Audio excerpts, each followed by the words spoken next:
topic that said, walking in the newness of life. Part 1. This is the part 1. Walking in the newness. Newness, new. The noun of new. That's the newness. Walking in the newness of life. And this is the part 1. Walking in your new life. Part 1, in Christ Jesus we are new. Is it not true? Yes. So this month we are learning how to walk as new persons that we are. A subtopic today is buried with Christ. Today we are on the subtopic that said we are buried with Christ. By the introduction, the word have two concepts: walking and new life. That you are walking means you are alive. Is it not true? Yes. It takes a man that is alive to walk. And your newness of life means your transformed life. Living in your transformed life. Walking in the newness of life simply means walking in your transformed life. Living a life of a transformed man. Living a life of a born again. That is what we are discussing. And we are taking a text from Romans 6, verse 1 to 4. Romans 6, 1 to 4. Verse 1 says, what shall we say then? Shall we continue in sin that grace may abound? I take it again. What shall we say then? Shall we continue in sin that grace may abound? Number 2, they say, God forbid. How shall we that are dead to sin live any longer therein? Know ye not that so many of us, as we are baptized into Christ, we are baptized into his death? For therefore we are buried with him by baptism into death, that like as Christ was raised from the dead by the glory of the Father, even so we also should walk in the newness of life. Walk in the newness of life. And that's where we took the topic. You see that? The word death, as used in Romans 6:2, is in the Greek. It means nekros. Nekross. Nekross. Nekros.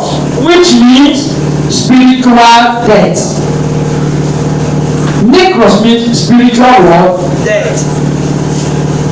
Separated from God and enslaved to sin. This is the life we are living before the coming of Jesus Christ. Remember in the Garden of Eden, Adam and Eve, they sinned against God. And they were separated. Remember, God did tell them, anytime you eat of this fruit, you will die. But when Adam ate, Adam was still breathing. And somebody asked me, said, Pastor, does it mean that God lied? God did not lie. The death he was talking about was spiritual death. Adam was spiritually separated from God. Adam did not have the fellowship he used to have before. And because Adam sinned, all have what? Sinned and have fallen short of the glory of God. Romans 3:23 said, for all have sinned and have fallen short of the glory of who? God. And that was it. Before we became born again, we were separated from God. Before we became born again, we were what? Separated from who? God. Amen. Amen. Before we became born again, we were separated from God. And thank God that Jesus Christ has come to bear our sin. He has borne it. He took our sins to the cross. The death that Jesus died was not because of his own sin. You know, when Adam and Eve committed that treasonable felony, that is the sin they committed by lockout. Selling a kingdom that was given to them to manage, they sold it to God's number one arch enemy. They sold God's kingdom to God's number one arch enemy. You know, and what was required to remedy this situation is the blood of an innocent, sinless man. And there was none that was qualified. You know, some persons used to say that God created human beings, that it was Adam and Eve that are the figurehead, and that was why God put them in the garden. No, the Bible didn't say so. Because if God has created other species that did not sin, He would have used their blood or whatever as sacrifice. But no one was qualified, and that was why God sent His own Son Jesus Christ, who came in form of a man, so that He will use His own blood and pay for the ransom sacrifice of the sin of Adam that he did not commit. So Jesus became the second Adam who was used. He became the Lamb of God, okay, that took away our sins. He went to the cross. And the truth of the matter is this: when He went to the cross, it is we who went to the cross. Praise the Lord.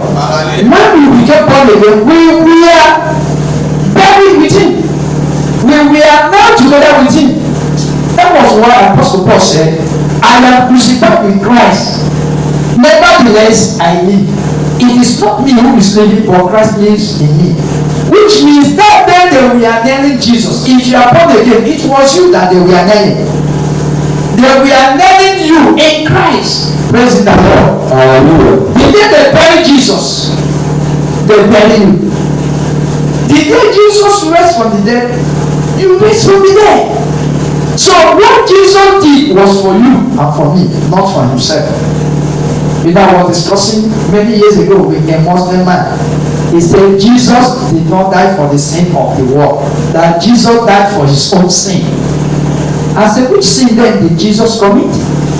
Because Jesus Christ is not a man, and the blood that brought Jesus Christ was the blood of the Holy Spirit.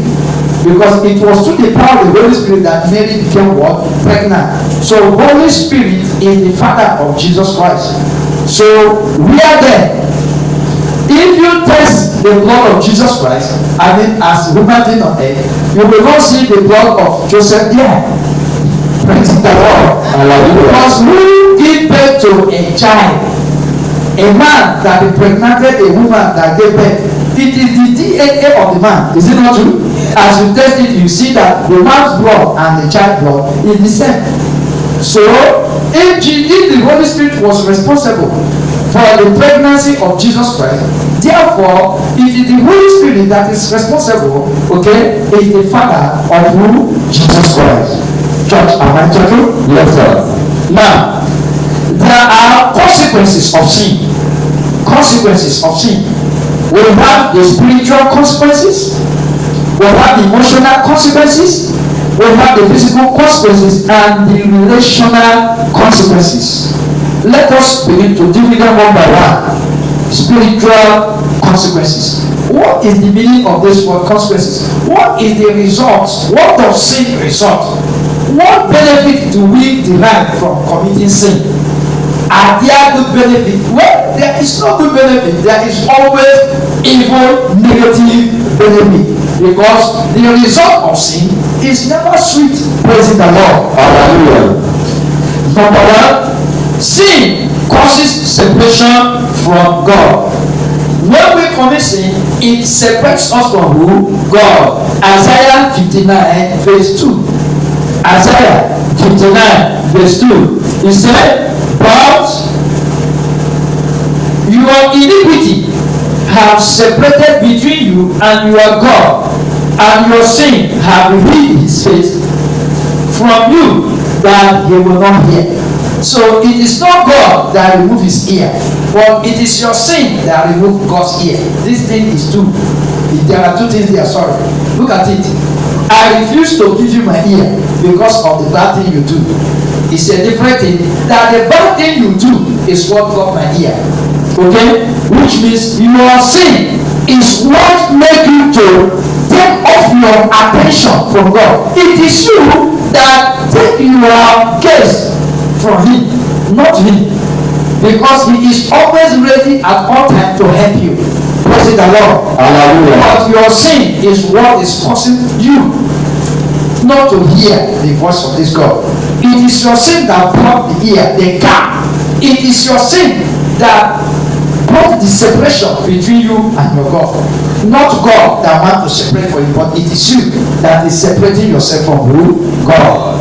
Number 2, loss of fellowship with God. Loss of fellowship with God.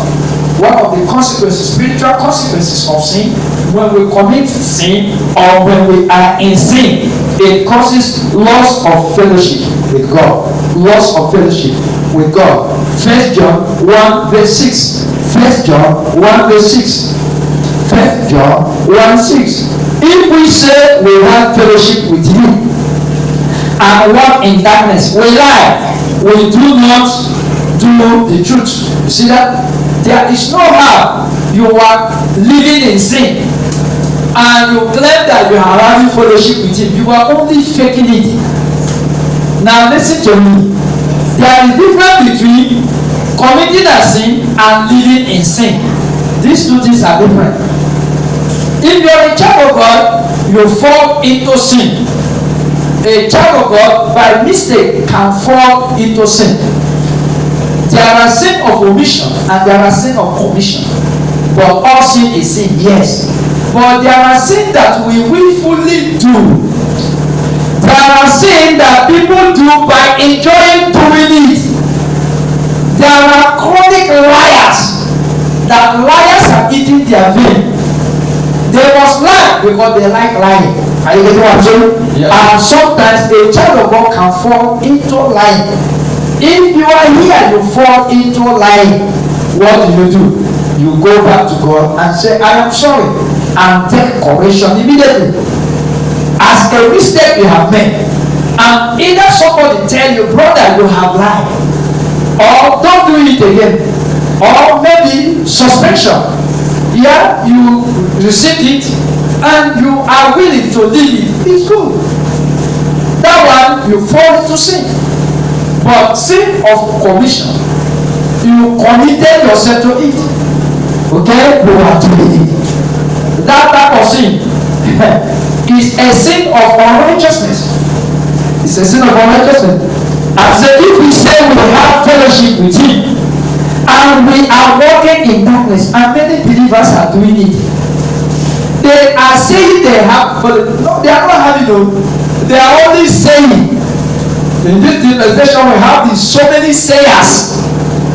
There are many born again with their mouths. Yeah, born again, you know, I'm born again, you know, I'm born again, you know, this is our God, you know. There are people that call God, but they are not doing it. Like the Israelites of old. They say Abraham is our father. And Jesus said, if Abraham is your father, then do the work of Abraham. If you are born again, then be it. If you say you have fellowship and you are walking in darkness and you are a darkness promoter and you are saying that you are walking in the light, you are a deceiver and you are a joker, because you cannot serve two masters at the same time. Church, are we talking? Yes, sir. Point number 3. Sin causes spiritual death. It causes spiritual death. Romans 6:23 said, for the wages of sin is what? Death. Sin causes spiritual death. It causes spiritual death. A lot of people are dead, but they are living. We call them spiritual walking corpse. A lot of people you see, so many big men, so many men you are hearing. So most of them are spiritually dead because they are totally separated from whom? God. Because the wages of sin is death. The reason why you go to work every month is because you want to receive pay. Is it not true? Why you are doing that contract is because you want them to give you money. The type of money you will receive from sin is death. Praise the Lord. So as you are committing sin, you have a reward. And the reward of sin is what? Death. So if you are living in sin and you are listening to the sound of my voice, know it that sin have a reward. And the reward of sin is death. When you commit sin and the death is coming and you are in it, you don't blame anybody, you will blame yourself. Because I have already told you that the wages of sin is death. Number 4, the consequences of death, of sin, and the spiritual consequences of sin, the number 4 of it here is eternal separation from God. It makes us to be eternally separated, forever separated from God. Matthew 25 verse 46. Matthew 24 verse 46. And this shall go away into everlasting punishment, but the righteous into life eternal. The wicked ones shall go into eternal punishment. What is eternal? Eternity. Eternal means something that has no end. It is forever and ever. The punishment of the unrighteous shall be forever and ever. There is no repentance in that punishment. There is no second chance. When we have chance is now. Is now. Let us consider the emotional consequences of sin. The emotional consequences of sin. Number 1, when you commit sin, you will feel guilt and shame. Sin brings about guilt and shame. Psalm 38 verse 4. Psalm 38, the Psalm of David, 38 verse 4. For my iniquities are run over my head, as an heavy body, they are too heavy. Yeah. Sin gives burden, weight, and that's why Jesus said, lay aside every weight. Praise the Lord. Hallelujah. Sin gives us burden, load, original load of sin. One man that like lying, he lied and borrowed. He can borrow money because he can lie. He borrowed money, everybody that he cannot sleep in the house again. Is it not heavy load? It's no. For 1 week, 1 month, he don't sleep. He sleep here, he sleep here, he sleep here, because the weight of sin has come. Praise the Lord. Hallelujah. So many sin and their various categories gives believers body, gives the unbelievers body, give those who commit it body. That is why we must shun sin. Sin gives anxiety and stress. It gives anxiety and what? Stress. Proverbs 28 verse 1. The wicked flee when no man pursueth, but the righteous are bold as what? Lions. See that? The righteous man, they run when nobody, the unrighteous, they run when nobody, they pursue them. That is it. One who poison people. If another man pass their backyard, they say they come from poison. You see that?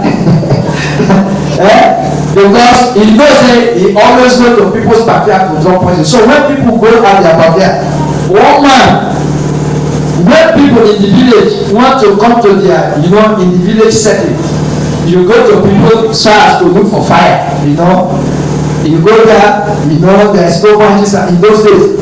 Either you take their firewood part of to make their own fire. When the man is cooking, he will not allow you to come to his fire where he's making fire to cook. He says so that you don't put poison. It is only those who put poison in people's food that will always be afraid, so that people will not go and put poison for them. Are you getting what I'm saying? Yes, sir. Number 3 of emotional consequence is that it causes depression and hopeless. It causes hopeless. We have that in Psalm 43 verse 5. Why art thou cast down, O my soul? And why art thou disquieted within me? Hope in God, for I shall yet pray thee, who is the health of my countenance and my God. See that? He said, why art thou cast down? So since cast men down and make men's place, it devalues and causes depression. That is it. Now let us look at this again. Before then, also sin causes emotional bondage. Sin causes emotional bondage, especially those of them that smokes. Smoke is a habit. It's a bad habit, just like masturbation and other things. Okay, there is nowhere in the Bible that Bible said don't smoke. Okay, you don't see it, but it's a bad habit. It's a bad habit, because taking smoke in the system, the system of this food. So, but the word of God encourages us to take practices that will keep us healthy. In the book of Exodus, there are practices that you take that will keep you healthy. The word of God encourages us to eat food, okay, that will nourish our body, not kai, not smoking. I mean, or constant taking of smoke. You know, a lot of people that smoke, they said, but Bible did not say don't smoke. Yes, it's not everything that's in the Bible, right? Peter go to Lagos and preach the word of God. Is it in the Bible? No. Praise the Lord.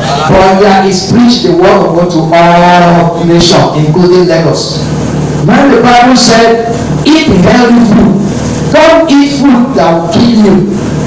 And smoking is the food that kills us, which means it's in the Bible in a disguise. I get what I'm saying? Yes, sir. If there is encoded in the law of God, we must not eat food that will destroy us.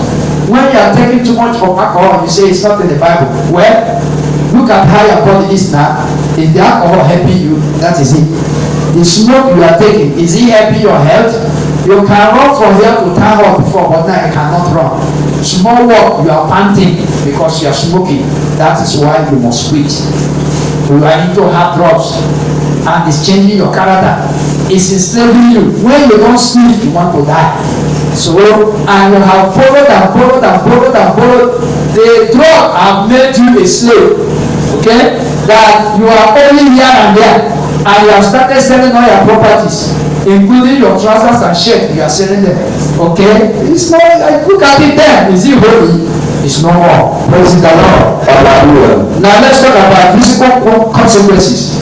The physical consequences of sin is that it brings sicknesses and what? Diseases. Sin causes sicknesses and diseases. It brings pains and what? Suffering.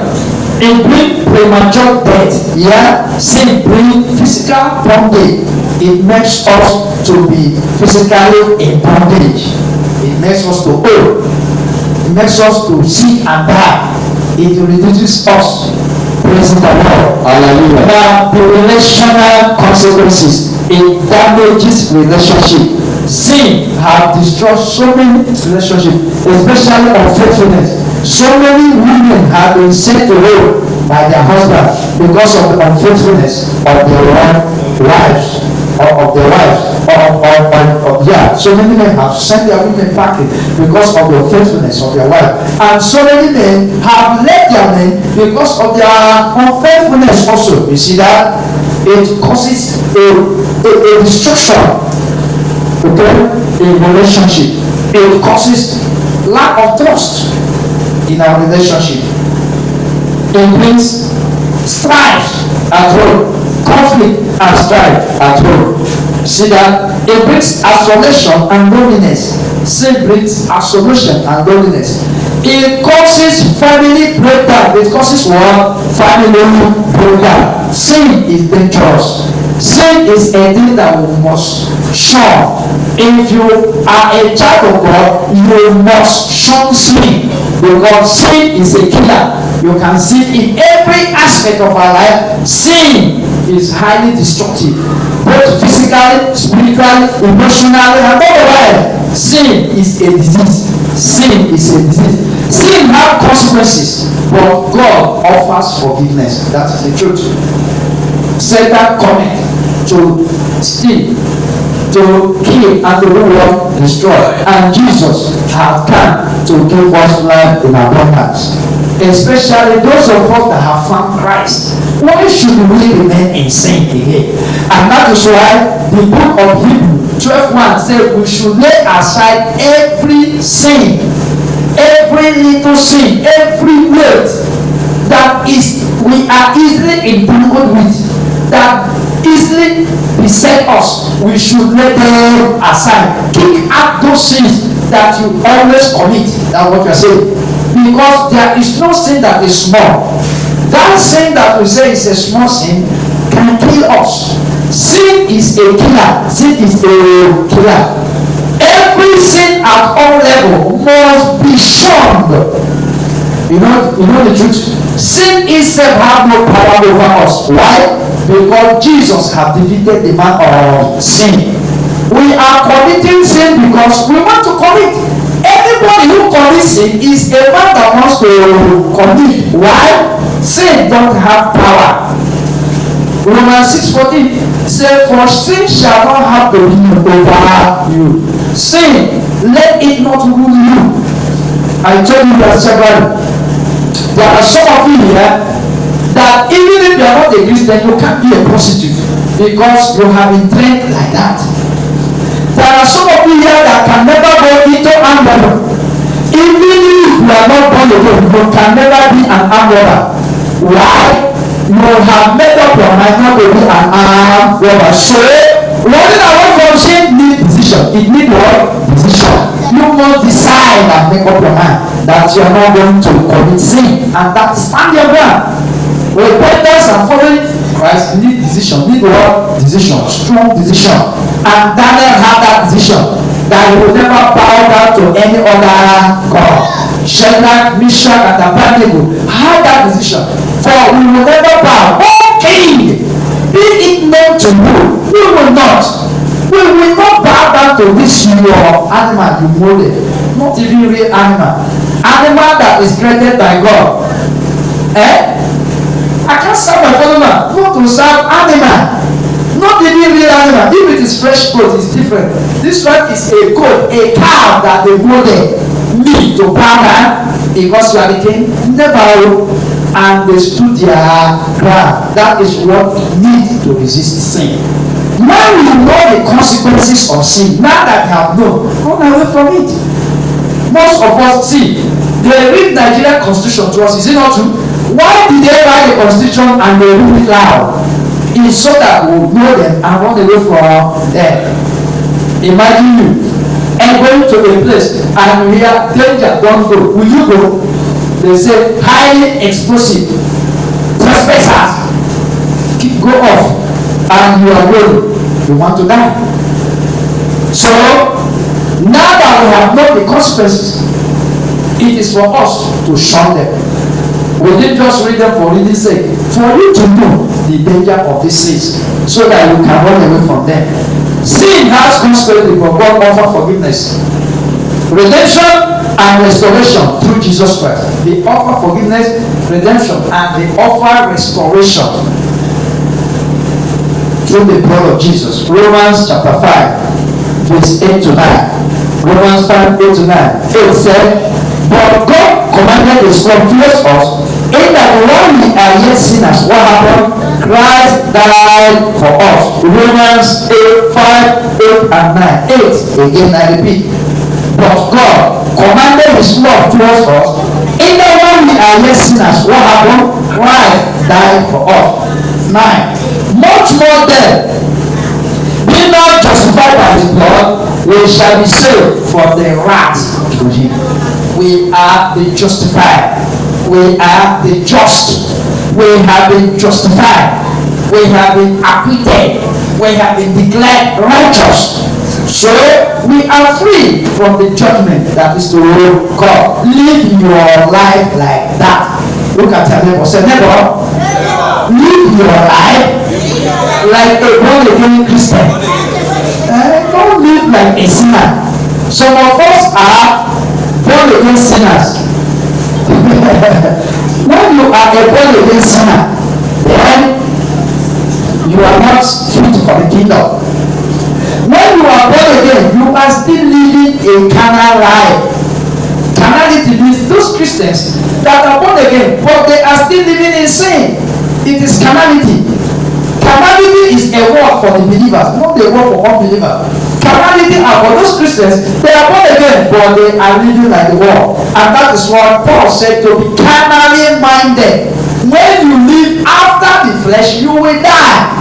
He's talking about the spiritual death. You will be spiritually separated from God. Listen to this. Through faith in Christ Jesus, we are spiritually united with him when we believe. I take it again. Through faith in Christ Jesus, we are spiritually united with him from the day we believe. Romans 6, 6 to 7. Romans 6, verse 6 to 7.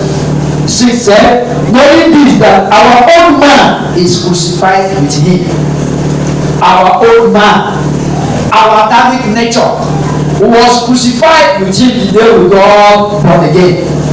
He has been crucified. But when we are born again, the day we accepted Jesus Christ as that, we are those that are crucified in him. Our knowing is that our old man is crucified with him, that the body of sin might be destroyed, that henceforth we should no longer serve sin. See that? Henceforth, since our old man has been crucified, we are not supposed to be servant or slave to sin. We are not supposed to be obeying sin. We are not supposed to be committing sin. 7. For he that is dead is free from sin. That is it. He that is dead to sin is free from sin. Because Jesus crucified our sinful nature on the cross. So our committing sin is not necessary. It's not necessary. To be living like a sinner, it's not necessary. We are supposed to walk in the newness of life. Church, are we talking? Yes, sir. We are supposed to live as a newborn child of God. Our old man is already crucified. The problem we are having is because we are unbelieving believers. That is the problem. Everything unbelievers do, you want to do it. Be careful of things that are trending. Not all the trending things are the things that is right for you. It is trending. Every hairstyle you want to do it, why? It is trending. Every swine that come out you want to say it, why? It is trending. And that is why you see people going naked in the name of fashion. This generation we are in is a generation of unrighteousness. A generation that is challenging the existence of God. And anybody that is challenging God will never get it right.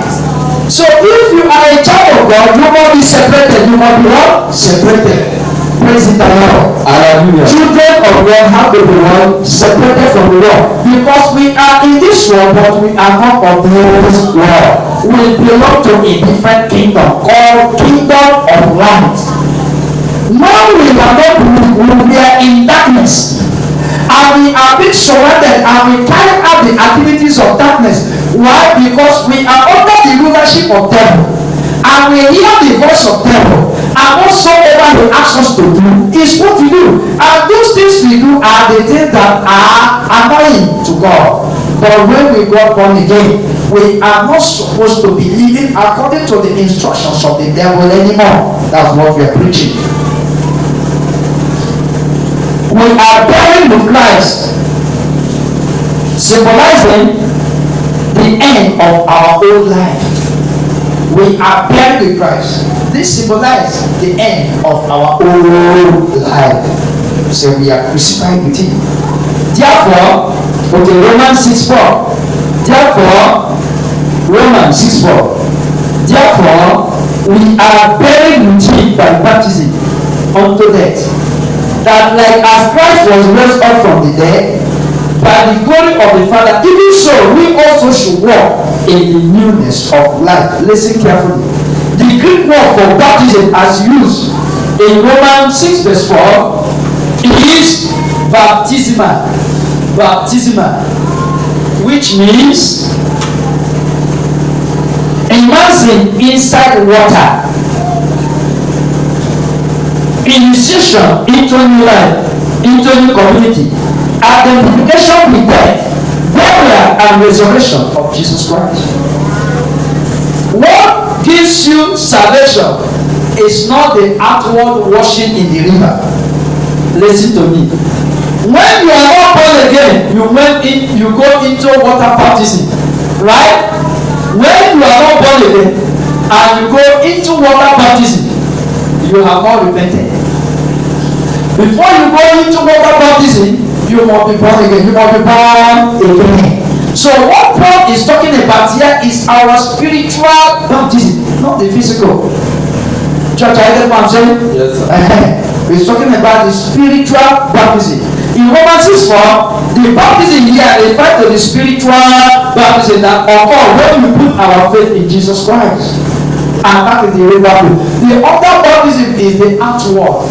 Jesus said, let us do this so that we can fulfill all righteousness. Fulfillment of all, physically symbolizing it, publicly declaring your eagerness to follow Christ before your brethren. Praise the Lord. That is what it means. The reason why we get baptized is not because we want God to accept us, we are born again. No.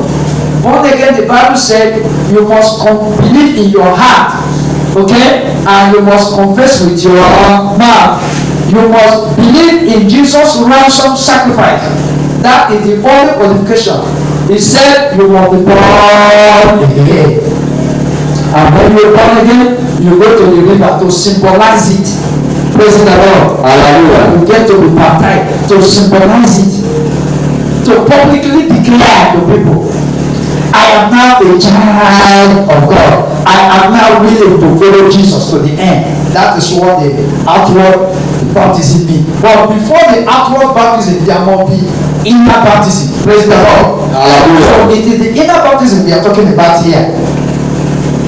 We are co-crucified with Him, and our simple identity is nailed to the cross. We are co-crucified with Jesus Christ. Our old man is nailed on the cross the day we believed. The death of Jesus Christ is still relevant. Imagine I wasn't there when Jesus went to the cross, but the day I believe, I am the one that is crucified. I am the one in Christ that was crucified. And because Jesus has been raised up, I am also raised up. Because He is seated in the heavenly places, far above principalities and power. I am also seated in Him, in the heavenly places, far above principalities and what? Power. So where Jesus is now is where I am. Are you getting it? So we are in the same hierarchy of Jesus. No wonder He said, as He is, so are we in this world. We are Jesus' replica. Look at your neighbor. Say neighbor. Neighbor. Shout it. Say neighbor. Neighbor. Do you know that you are a replica of Jesus? That you are a replica of Jesus. You are Jesus' duplicate. You are Jesus. Not just photocopy. You are His duplicate. You are Jesus' original. Amen. Amen. Amen. Amen. We are equally buried with Christ, symbolizing the end of our own life. So our simple habit and old nature are left in the grave. Jesus died. His physical body, that burial clothes, everything was in the grave. He left it with Satan in the grave. So the day you got born again, your old life was given back to Satan, the owner. And we are now to walk in the newness of their life. That's what you're saying. We are raised to newness of life. Romans 6 verse 5 and 8 to 9. Romans 6 verse 5 and 8 to 9. 5. For if we have been planted together in the likeness of His death, we shall also be in the likeness of His resurrection. 9. If we be dead with Christ, we believe that we shall also live with Him. You see that? Knowing that Christ, being raised from the dead, died no more. Death have no more dominion over you. Death have no more dominion over you. Look at your neighbor, say neighbor. Death have no more dominion. Have no more dominion over you.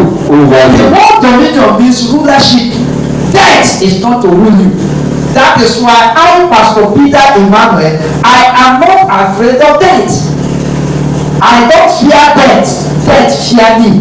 Because the word of God said, He is not the one ruling me. If He's not ruling me, I am ruling Him. Praise the Lord. Hallelujah. Church, are you getting what I'm saying? Yes.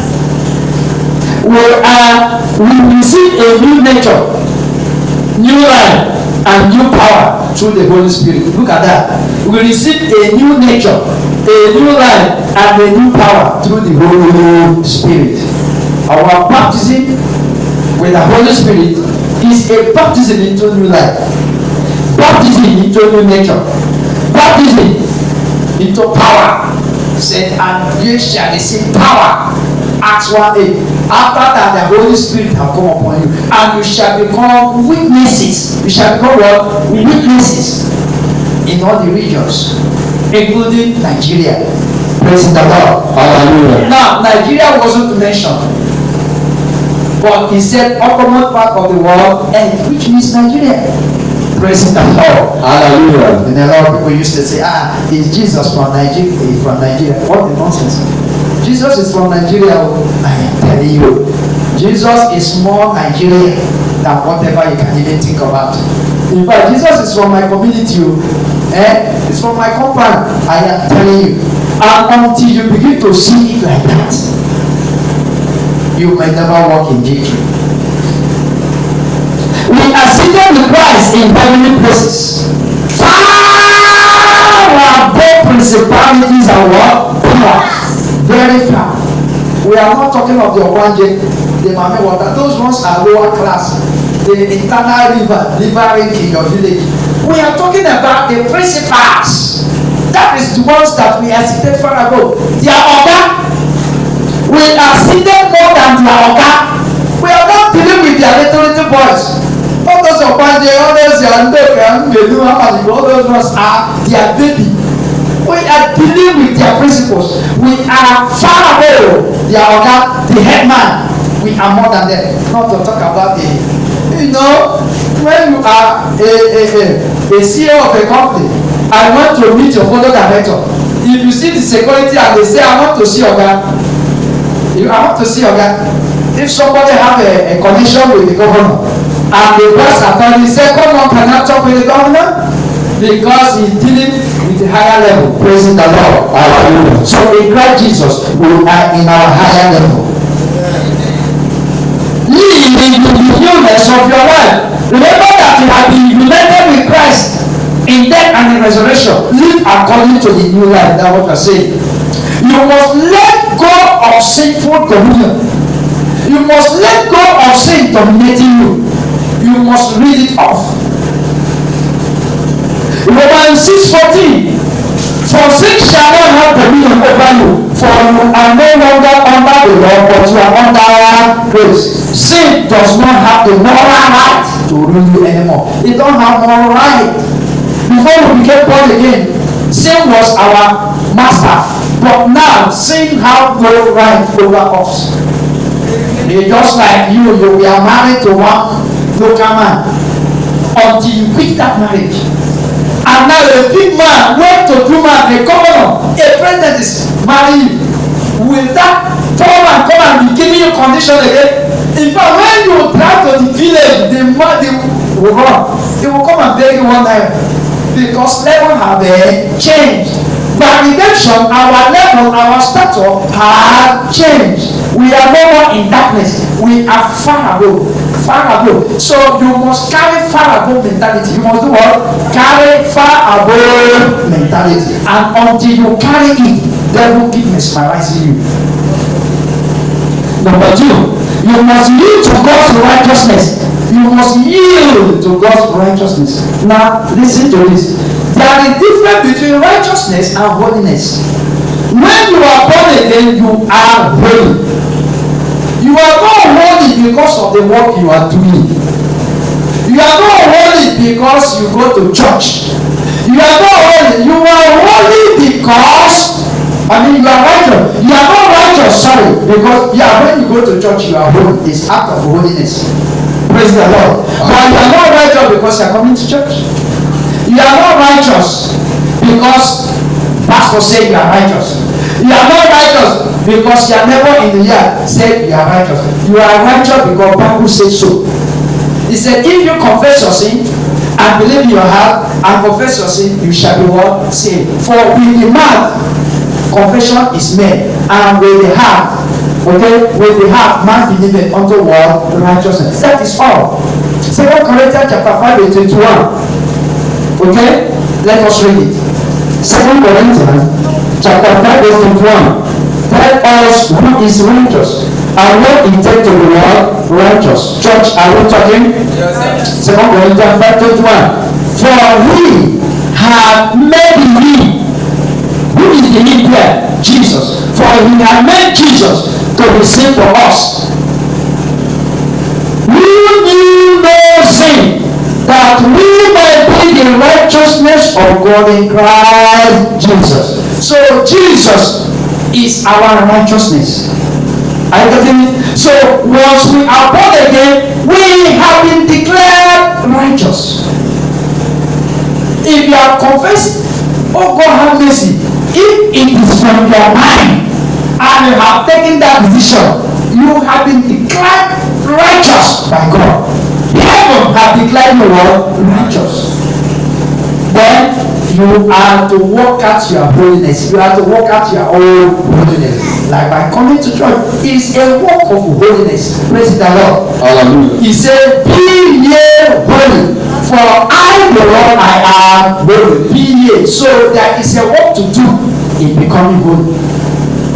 You must study the Bible, you must pray, you must serve the scripture, you must come to church regularly. These things are series of activities of holiness. Praise the Lord. Hallelujah. You must watch the way you talk. The Bible says, be quick to hear and be slow to speak, so that you don't misfire. You must conduct yourself. You must check the things you wear. God, this thing I am wearing, is it what I should wear today? You must allow the Holy Spirit to lead you, so that you don't live anyhow. Church, am I talking? Yes, sir. This is why there are so many decay in Christianity today. Because we are born again, we still want to live after the flesh. That is the problem. That there is no difference between a Christian and a non-Christian. You talk the same, you act the same, you live the same. And that is why unbeliever will look at you and say, if this is how Christianity is, me too, I am born again. We are all one. See? We are all one. We are one now. If you tell them how they say, I'm not born again, sins. Because there is no difference between you and them. Let me tell you something. Whenever there is light, darkness don't beg to live. Because the presence of light expels darkness. You know that there is a darkness and there is still light. I mean, there is light and there is still darkness. It's not true. And everybody telling you that there are powers in your father's house, that power has been too old, that when light enter, because that darkness has been there for years, cannot stop light from eradicating it. Praise the Lord. Hallelujah. When you carry the light and come, no matter how many years the darkness has been, it must give way. That your forefathers have been living inside darkness cannot prevent the entrance of light. And when the real light come, it makes your grandfathers, your fathers to join the light, because nobody will see light and still remain in darkness. Church, are you getting what I'm saying? Yes, sir. Because there is a power in darkness. There is a power in Darkness. darkness. Always outshine. I mean, light always outshine darkness. There is power in light. There is power in what? Light. Darkness is not powerful as you think. Say after me, say darkness. Darkness. It's not powerful. It's not powerful. As you think. As you All it needs is light. It's light. So you must keep your spiritual path recharged. Must keep your spiritual battery charged. That's it. That is all you need to do. And all these deliverance ministers, they say this thing has been from forefather to forefather. It don't need any hard prayer. It needs strong prayer. You don't even need much prayer for darkness to kill you. All you need is to carry light. Carry what? Light. Praise the Lord. Because as light enter, darkness must surely disappear. I told you the story, okay, of that film I said I watched. As that preacher entered that car, guess that was seated in the car give way, because a man that carried the light has entered. Okay, a brother entered the car. There was spirit of the dead seated in the car. As the brother entered, nobody saw the spirit. The spirit just left quietly, and there was a man inside that car. As the preacher entered, he said, "This preacher have come to preach. Oh, I beg this public loser." He left it. Now the spirit of the dead left that car and go to another car. The young man followed and entered. And that car had accident on the way because he was avoiding the preacher. So why did Mr. Dead leave when the preacher entered? Because the preacher carry light, the preacher carry light. They can't cause accident when the man is there because it is a lie. The presence of the young man there is a terror. I tell myself, yes, every child of God is a terror to the kingdom of the devil. That is it. Anywhere I go, demons must bow. Satan cannot be influenced when I'm there because I carry life.